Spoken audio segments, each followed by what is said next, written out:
Olá pessoal, Alexander Assis, mais uma vez aqui do canal SOS Inglês, para mais uma aula, mais uma dica aí para vocês, alunos, para vocês que estão interessados em aprender inglês, né?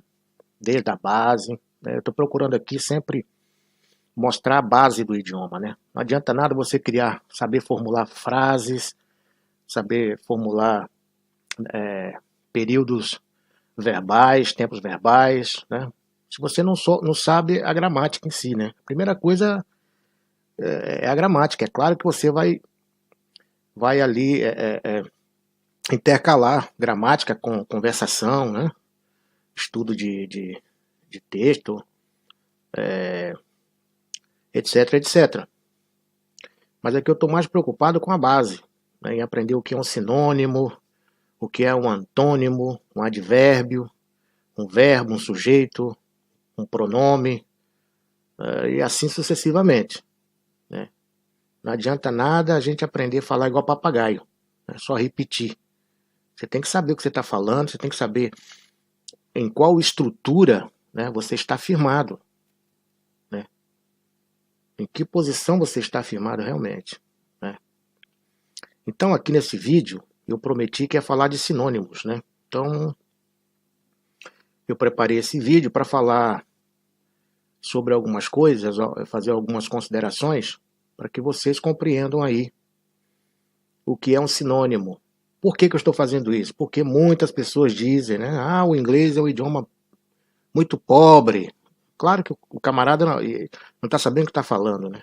Não estudou nada, estudou uma ou duas coisinhas e já sai por aí falando mal do idioma. É um dos idiomas mais ricos do mundo, do planeta. Não é isso? Então aqui eu quero mostrar o que é um sinônimo. Porque a gente aprende às vezes uma palavra em inglês, né, e acha que aquela palavra é única para representar uma realidade, um facto, uma imagem. Não é isso? E nós podemos falar de muitas outras formas, né? Isso aí mostra o nível de intelectualidade que nós temos, o nível de conhecimento que nós temos a respeito de um idioma, mesmo o nosso português, né? Mas parece que é errado falar o português correto. Quando você fala o português correto, as pessoas, não, quer falar difícil, nossa, sei o quê. Pô, para lá, pô, né? Vamos dar valor ao idioma, vamos usar do jeito que deve ser. Eu vejo também alguns professores aí, tem dois aí, né? Tem um deles até que foi ao Brasil já, teve no programa do Danilo Gentili, e ele falando, uma das coisas que ele aconselha é a pessoa aprender o inglês de rua, o inglês usado pela maioria. Eu não aconselho isso não, eu aconselho que vocês aprendam mesmo o inglês mais profundo, mais intelectual, mais formal possível. Ele aprendeu português mais ou menos, né? E quando você fala uma palavra diferente, com um sinônimo mais diferente daquele que ele conhece, o que foi? Não entendi. Porque não conhece o idioma como deve ser, conhece palavras. Né? Acha que uma palavra representa aquela realidade, só aquela palavra que representa aquela realidade ou facto. Não é assim. Muitas palavras representam de diversas formas. Então aqui, synonyms is the word that has the same or very similar meaning to another. Examples: car and automobile, jump and leap, straight and upright. The synonyms are words of the same grammatical category, with a similar meaning and with a different form, that can be interchanged in certain contexts with or without qualification of meaning. Ok, pessoal? Então aqui eu coloquei a tradução. Eu li devagar para que vocês vejam a sonoridade das palavras, né? Da união aí, da intersecção das palavras. Então vamos lá. Sinônimo é a palavra que tem significado idêntico ou muito semelhante ao de outra. Idêntico ou muito semelhante. Exemplos: carro e automóvel, né? Se você falar automóvel e carro, você está se referindo a um mesmo objeto, a uma mesma realidade. E tem outras formas também de você falar sobre aquele objeto. Existem outras palavras que significam aquele mesmo objeto. Então isso é muito importante no idioma.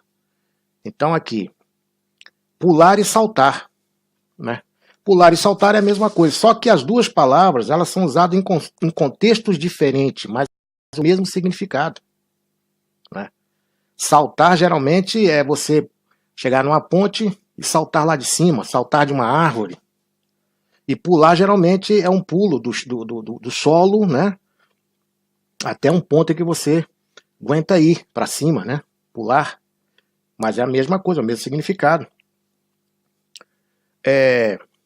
Reto e íntegro, né? Íntegro é uma qualidade, é um valor de caráter, né? A pessoa é íntegra. Mas se falar também, a pessoa é reta. Reta quer dizer estreito. Straight em inglês, né? Mas é reto, em linha reta, em direção reta, né? Quer dizer, está demonstrando que a pessoa, ela fala e cumpre, né? Ela chega no horário, ela paga suas dívidas em dia, né? Ela é uma pessoa que representa, na realidade, quando ela pratica alguma coisa, aquilo que ela fala, então é uma pessoa reta, íntegra, né? Aqui está a explicação. Os sinônimos são palavras da mesma categoria gramatical, com sentido parecido e com forma diferente, né? A escrita é diferente, mas o sentido é o mesmo, ou muito semelhante. Não é isso? Que podem intercambiar-se, ou seja, mudar de posição, né? Ou se misturar, ou se mesclar, né? O sentido, em determinados contextos, com ou sem matizações de significado. Ou seja, matização quer dizer qualificação de significado. Intercambiar-se, então misturar-se em determinado contexto, né? Aqui eu coloquei algumas palavras em inglês que quer dizer a mesma coisa, que é sinônimo uma da outra, né? A palavra mais usada para comer em inglês é eat, to eat.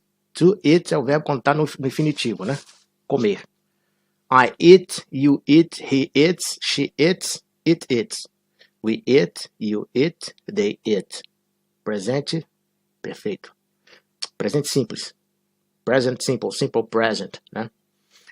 Então, as pessoas só usam essa palavra para demonstrar o ato de comer. E quando você fala, ela está tão acostumada a estar dentro dessa matriz de conversação, ela não se preocupa em aprender outras palavras, né? Então, quando você fala outra coisa, ela já fica sem entender. Tá entendendo? Então, isso é muito complicado. Então,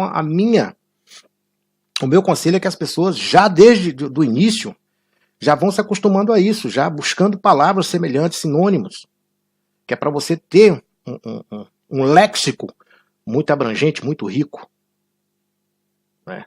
O camarada mesmo, ele quando vai analisar, ele fica analisando algumas conversações, aí alguém usa uma palavra diferente daquele que ele conhece, daquele que não é muito corriqueiro, né? Aí tá usando essa palavra, é informal, essa palavra não é muito usada, não sei o que e tal. Mas quando você usa, você está demonstrando que você tem conhecimento, que você domina o idioma. O meu propósito aqui é esse, é você dominar o idioma como deve ser cada vez mais. Nunca ninguém vai dominar 100%, mas existem pessoas que dominam, umas estão acima das outras. Os intelectuais, né, as pessoas que estudaram ciências específicas, como a filosofia e tudo mais, têm assim, um léxico fantástico, riquíssimo. E eles usam palavras com sentidos variados, os poetas mesmo, né? O amor é um fogo, por exemplo, né? O fogo sinônimo de amor, né? Que arde e tal. Então eles começam a jogar com as palavras. E aquelas pessoas que não estão dentro daquele mundo não conseguem entender nada. Passa a ser uma linguagem de códigos, né? Então aqui é importante por isso. Então, eat, consume. Consume é consumir. É sinônimo de eat. É sinônimo de comer. To ingest. Ingest é ingerir. Tem a ver com eat? Tem. Tem a ver com comer? Ingerir tem a ver com comer? Tem. Devour. Devour é devorar, né? Geralmente para animais ferozes, né? O leão devorou uma girafa. Não fala comer uma girafa, não fala engoliu, fala devorar. Mas o sentido é o mesmo. As palavras são usadas em contextos diferentes, como está aqui escrito, mas quer dizer a mesma coisa. Mas eu posso usar como um poeta, como um filósofo, né, como uma pessoa que conhece o idioma, que domina. Eu posso usar da maneira que eu quiser, né, porque eu tenho um domínio sobre o idioma. Então, feed. Feed é alimentar. Tem a ver com eat, comer? Tem. To feed.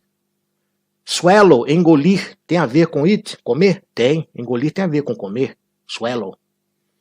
To absorb. Absorb. Absorver, tem a ver com comer? Tem. Tem a ver com it. Então, todas essas palavras, e tem muito mais, gente. Eu só coloquei isso aqui para dar exemplo. Então, to eat, to consume, to ingest, to devour, to feed, to swallow, to absorb. Certo aí, pessoal? Se tiver alguma dúvida aí, pergunte, mande, coloque aí a mensagem perguntando ou dando alguma opinião, tá bem? Porque isso aqui é muito importante. Aqui eu coloquei, aqui são todos verbos, aqui eu coloquei alguns substantivos. Por exemplo, city. Sinônimos de city. Nós temos burg, borough, town, metropolis, conurbation, hamlet. Lembra lá do Hamlet, a peça, né, do grande Shakespeare, né? Hamlet. Hamlet quer dizer aldeia. E vila. Vila é vila mesmo, né? Uma cidade pequena. Aldeia também é uma cidade pequena. Conurbation é uma reunião de bairros, né? Que formam uma cidade. Metropolis. Metropolis quer dizer uma capital. Uma cidade que é a capital, né? Uma cidade maior, né? Town. Town é uma cidade suburbana, né? Mediana. Borough é uma cidade medieval, né? Cidade principalmente dos nobres, né? Dos guerreiros, né? Dos cavaleiros. Burg também, Burg era aquelas cidades chamadas fortalezas, que eram fortificadas por grandes muros, né?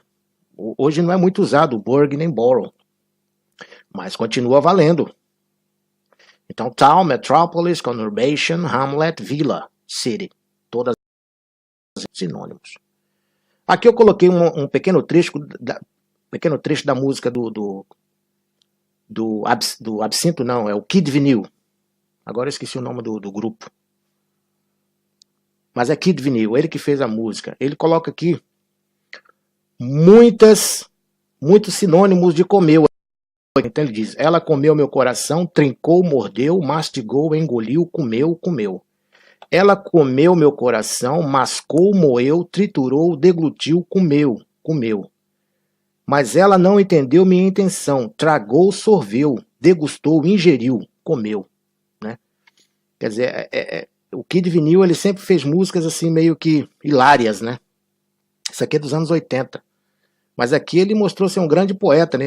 Ele mostrou ter um grande conhecimento do idioma. Então ele colocou vários sinônimos de comeu. Com o idioma, brincar com a música, né? Então, fantástico isso aqui.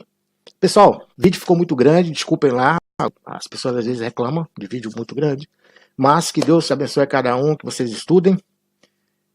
Até o próximo vídeo, se Deus quiser. Tchau.